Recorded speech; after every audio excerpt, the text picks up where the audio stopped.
the challenge now for the Niners and for Kansas City to stay on top, right? Because that's kind of the challenge for any of these teams. When you win the championship, we've watched the Patriots stay on top and stay as a contender. And so the question is, it's a lot easier for the Chiefs because they won the championship. So if they have to take a step back by paying Mahomes and company, you know, that it is what it is. And the Chiefs have, they have to re-sign a couple guys like Brashard Breeland and Chris Jones. The Pat Mahomes thing, he's only got a $5 million cap number this year. So it'll probably go up slightly. And then the following year, it completely goes up because they'll back end the signing bonus that they give him. And obviously, this is one of those things that took down Seattle and it took down the Baltimore Ravens, that when they had to pay their quarterbacks, it kind of hurt them in other areas. But with Kansas City, you won the title. So there's a lot less pressure on you. Now on the San Francisco side, you've got Eric Armstead, the defensive end that you've got to re-sign. You got to re-sign the safety Jimmy Ward. You got to re-sign Emmanuel Sanders, the wide receiver. You got a lot of things that you got to keep together in that roster. Plus, Jimmy Garoppolo has got a cap hit of $26.6 million. Now, the Niners can save 22.4. And remember, earlier I played a soundbite for you from Dan Graziano talking about the possibility of Tom Brady going to the Niners. The way the 49ers build their contracts allows them to change course midstream if they decide to change the plan, upgrade at a position. And Jimmy Garoppolo's contract is no exception. There are 3 years left. Not a dollar of it is guaranteed. As of April 1st, $15.7 million of his $23.8 million salary this year becomes guaranteed. But April 1st is 2 weeks after the start of free agency, and it's no coincidence that the 49ers do their deals with that date as the trigger. So if Tom Brady wanted to go there, if the 49ers decided that Jimmy Garoppolo wasn't the guy, that they were a better fourth quarter quarterback play away from winning the Super Bowl 2 days ago, they could move on from Jimmy Garoppolo, owe him no more money, and replace him at quarterback. Now, can you imagine if that really happens? Because, all right, you're San Francisco. You got to get back there. You got to try to maintain. You got a huge cap number with Jimmy Garoppolo. What if Tom Brady comes in and says, give me $7-10 million. I'm good. Just make sure you pay everybody else, and you got a really good team. Gisele Bündchen makes so much money, I don't need it. I'm good. Plus, I've got Hulu and all these other people paying me all kinds of money to be their endorser. So I'm going to make another $50 million on the side in endorsements just on that. So I don't need that kind of salary. So Jimmy Garoppolo's not going to take a pay cut because he needs that money. He ain't going to make the kind of money that Tom Brady has made, is making, and has Gisele Bündchen, right? I mean, Jimmy Garoppolo's banging some, slutty porn stars that, come on, they're not really rich. So this is kind of an interesting story because the challenge for Kansas City to stay on top, there's a challenge, but there is an incredible pressure because you've already got the Lombardi trophy. If you're San Francisco, you've got to find the right balance because there's a window of opportunity, and then eventually the window closes.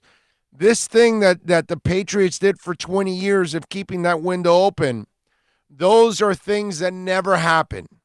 So as San Francisco, you can't assume that you're going to do the same thing, and you can't assume the same thing in Kansas City. But Kansas City has no pressure. San Fran has. Because think about this. You're now Mike Shanahan. Kyle Shanahan. You have choked away 2 Super Bowls in the last 4 years. Everybody's looking at you like, yo, dude, you choke in the biggest moments of your career as an offensive coordinator and as a head coach. You have chosen to do the wrong things at the wrong time, and you've cost your team. So, how many more opportunities do you get if you're Kyle Shanahan? Think about that. You've already made it as an offensive coordinator, and now you made it as a head coach. How many more? If you're John Lynch, you're sitting there going, I would have taken that timeout with 139 left and stayed aggressive against Pat Mahomes. My guy went conservative. It's kind of weird, right? That Shanahan goes conservative before the half with plenty of time to drive downfield, but then he tries to get aggressive late in the game by throwing. How is that possible? It was supposed to be the other way around. Throw, get aggressive before the half, try to put on more points since you get the ball in the third quarter, and you get another opportunity to score so you can put Pat Mahomes behind the 8 ball. Weirdest thing. So if you're John Lynch, you're going, how many more chances do I get as a general manager? So can you imagine if Brady really decided to go there? And then on the flip side, you're Garoppolo. You sat for 4 years behind that dude. And now he comes 3,000 miles across the country and takes your job. Man, that would be a bitch. Holy crap. And if I'm Garoppolo, that would be, brutal, okay?